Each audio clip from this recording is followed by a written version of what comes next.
সেক্ষেত্রে শ্রীলঙ্কার সঙ্গে যেহেতু আমরা বেশ কিছু ম্যাচ দেখেছি এবং একটা ম্যাচ খেলেছিও, সো শ্রীলঙ্কার দুর্বলতাগুলো খুঁজে বের করাটা এখন নিশ্চয়ই বাংলাদেশের জন্য সহজ। স্পেশালি মিডল ইস্টে আমরা জানি যে হাসারাঙ্গা বেশ ভালো করেছেন, তার অতীত পরিসংখ্যান মিডল ইস্টে খুবই ভালো। সো সেইভাবে আর কি, শুধু হাসারাঙ্গা নয়, অন্যান্য বোলাররাও কেমন করছেন সেই বিষয়গুলো বুঝে শুনে বাংলাদেশের জন্য কি আগের চেয়ে ফাইট ব্যাক করাটা সহজ হবে? কারণ প্রথম ম্যাচটা তো শ্রীলঙ্কার এগেইনস্টে একেবারেই নাস্তানাবুদ হয়ে গেছে বাংলাদেশ।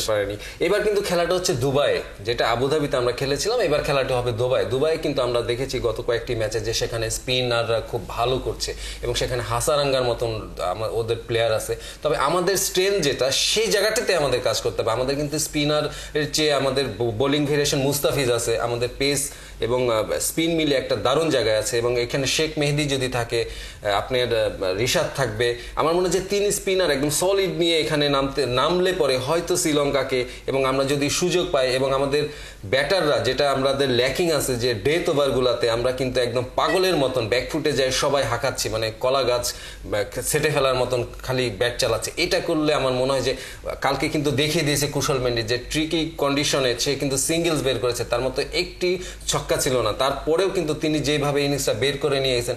এই কিছু জায়গাতে আমাদের আরো কৌশলী হতে হবে, শুধুমাত্র 4 ছক্কা দিয়ে